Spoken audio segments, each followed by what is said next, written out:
and that you have something called a chronic injury. Yeah. Sure. I mean, you could talk about an injury. All right, cool. So we're talking about Shaq today. Okay. Yeah, talking about his hip replacement. Okay. That's weird.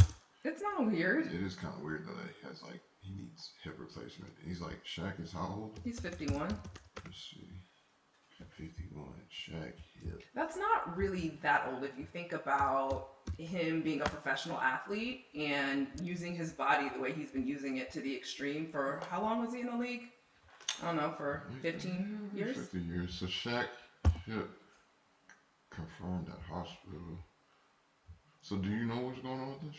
I mean, I don't know his actual medical history, so I can't speak to that. But generally when somebody needs a hip replacement, the main reason for that is hip arthritis. Right. So, I mean, osteoarthritis is a kind of degenerative chronic condition where your joint wears down. Yeah. And generally if you've tried everything and nothing else is working, that's when you go to a hip replacement. So, like, there's not, because I don't think Shaq had like a hip injury in the league though.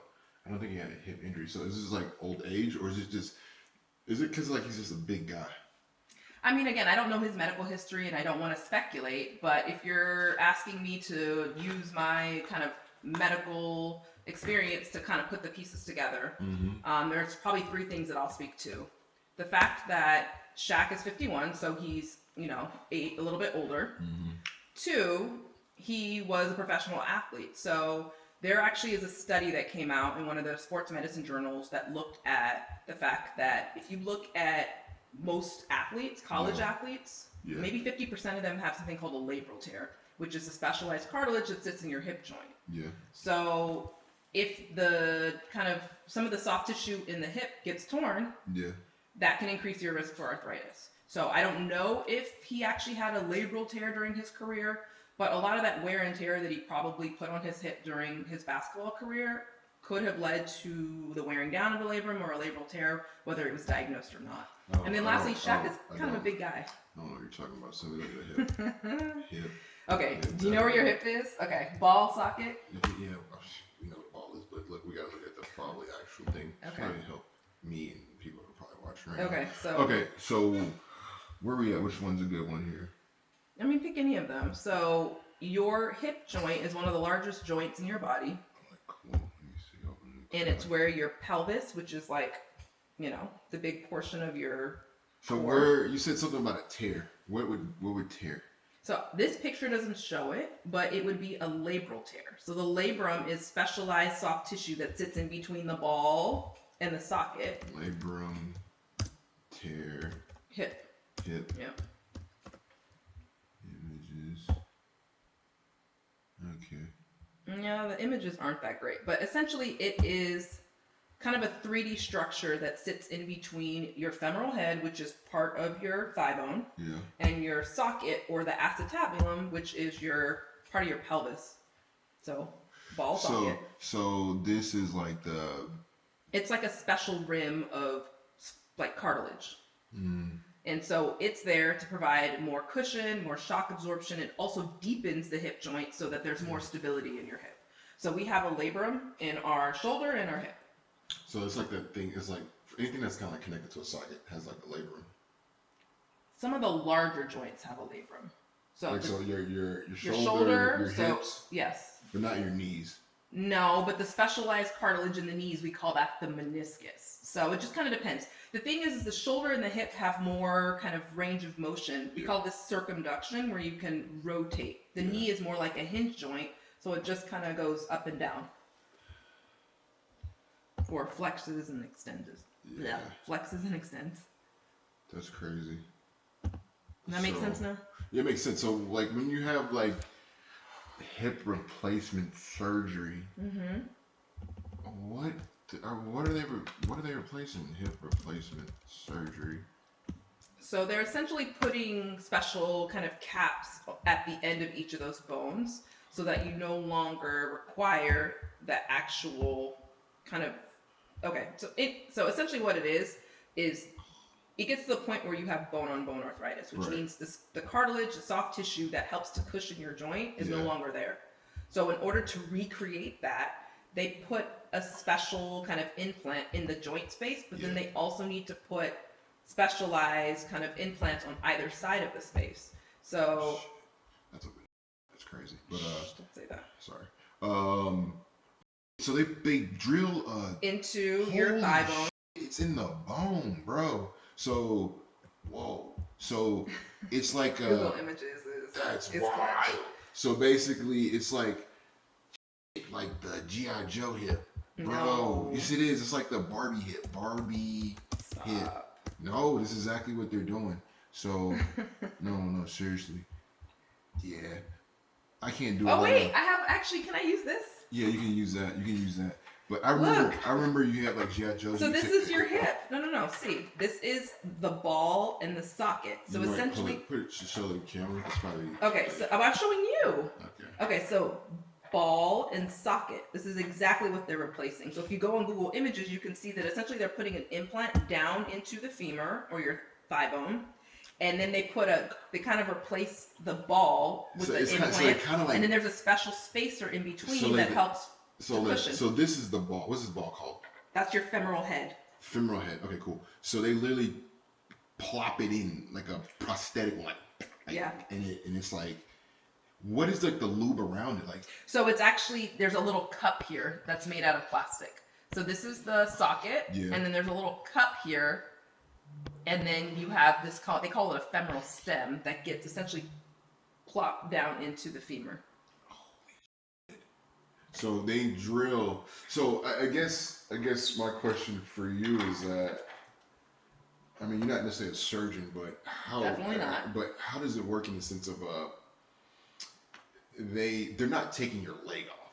Like, how do they get into this bone right here? So like, is your everything still attached? Like they're just kind of just piercing your skin like a little bit, and they're drilling into the bone, and there's a hollow point, and they literally just shove it in there. Yeah, more or less.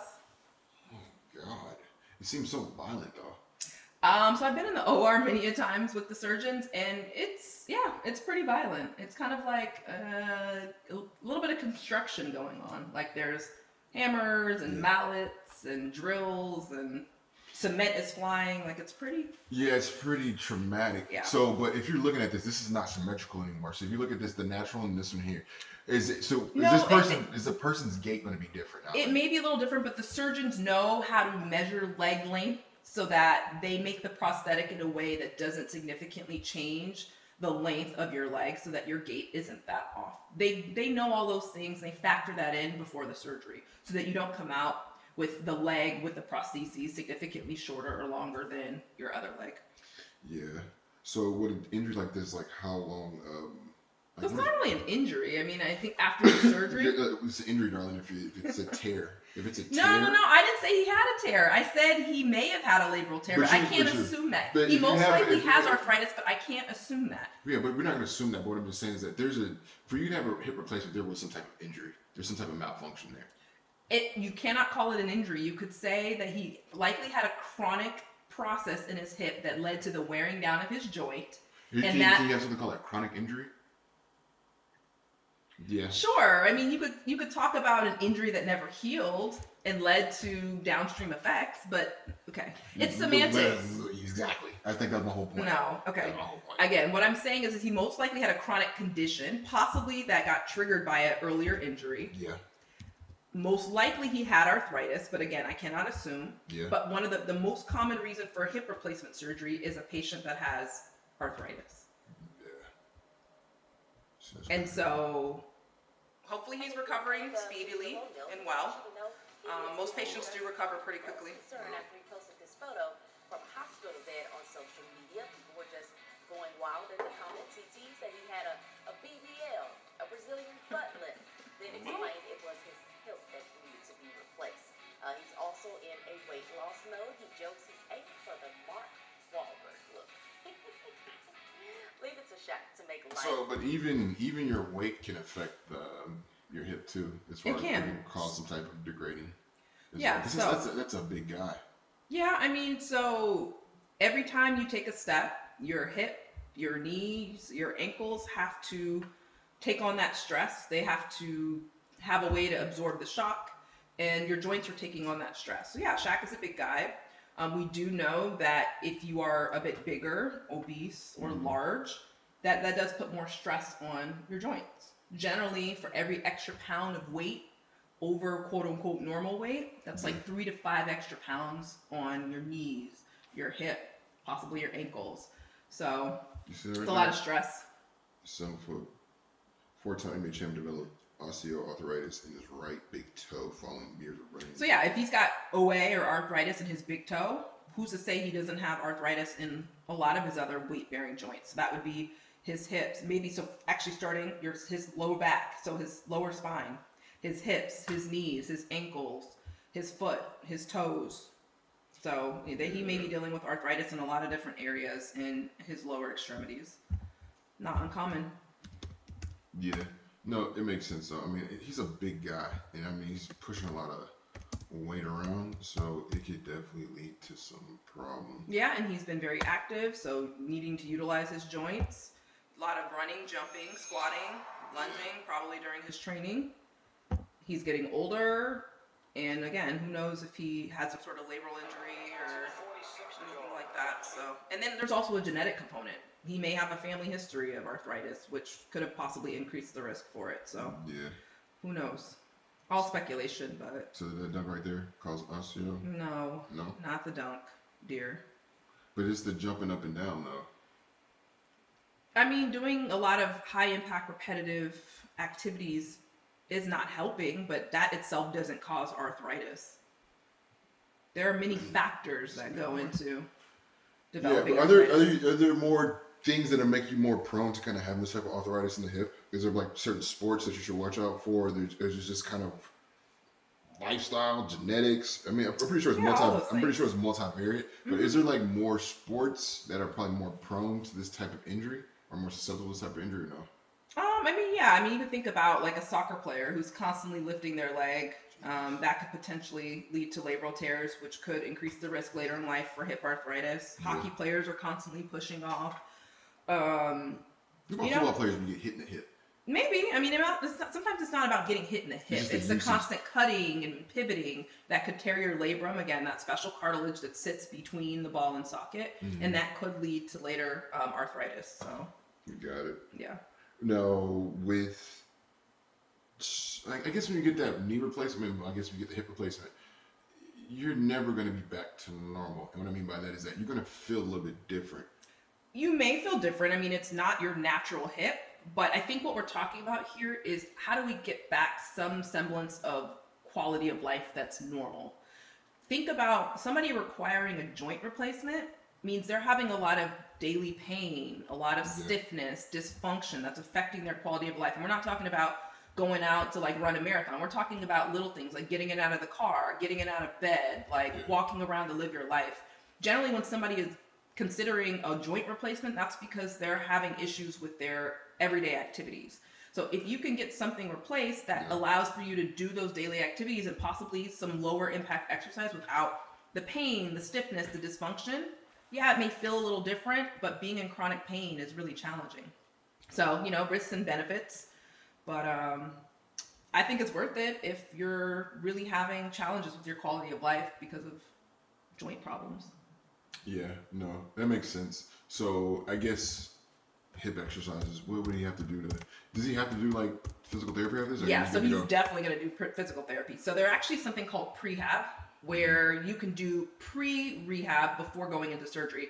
And some of the studies show that it's good to get your muscles primed, get them stronger, maybe work on a little bit of mobility, but mainly you want to just work on getting your muscles nice and strong prior to surgery so that when you come out, and usually they're actually nowadays patient. Ooh, wow. Boy, bust it open. Stop. Jesus. Yeah. Okay, bodyweight warrior. Actually, no. So nowadays they're getting patients up and walking sometimes the same day of surgery. Did you know that? They'll literally replace your hip. You saw that prosthetic?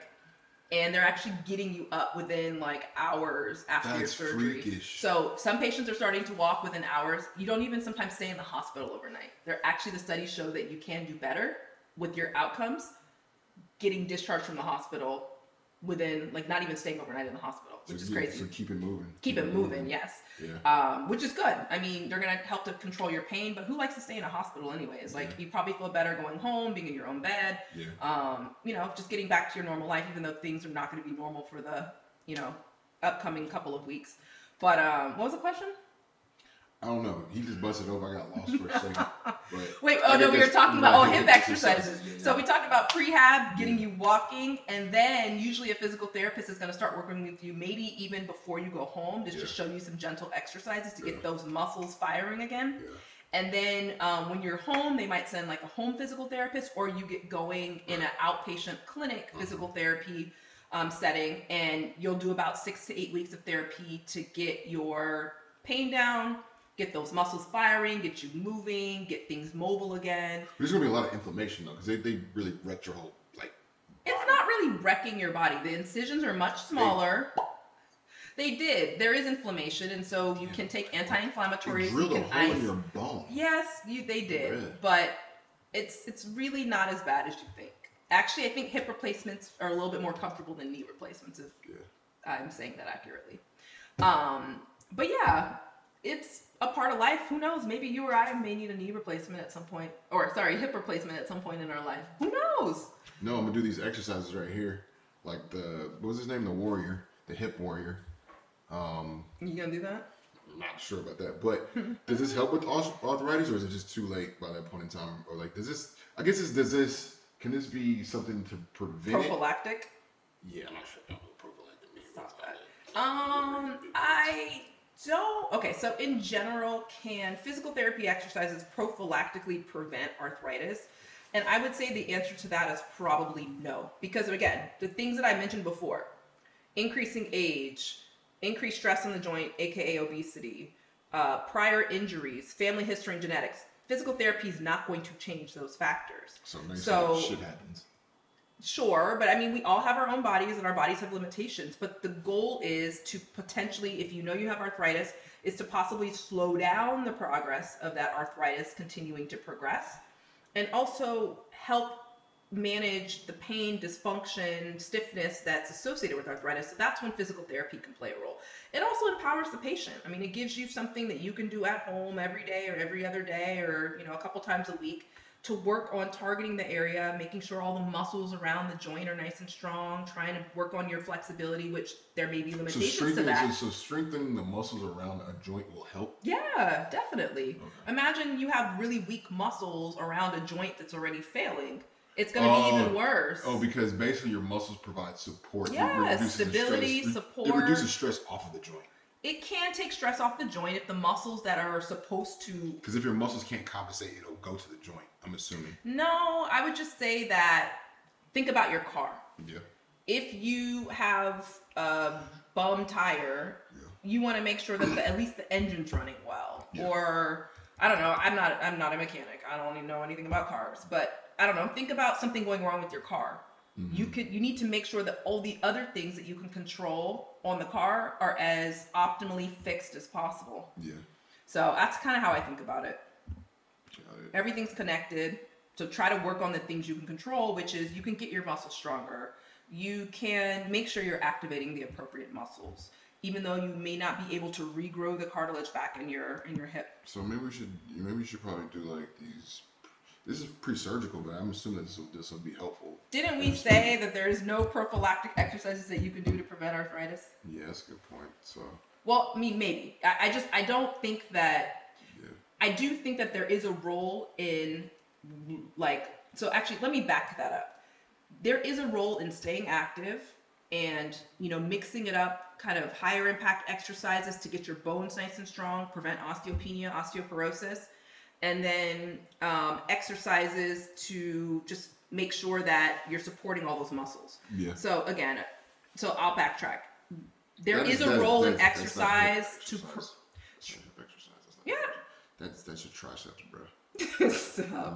Sorry. So there is a role in maintaining your activity and your exercise levels to potentially stave off arthritis. You can modify it, but I guess what I'm saying is you cannot use exercise to modify your age, your obesity. Well, no, actually, yes, you can.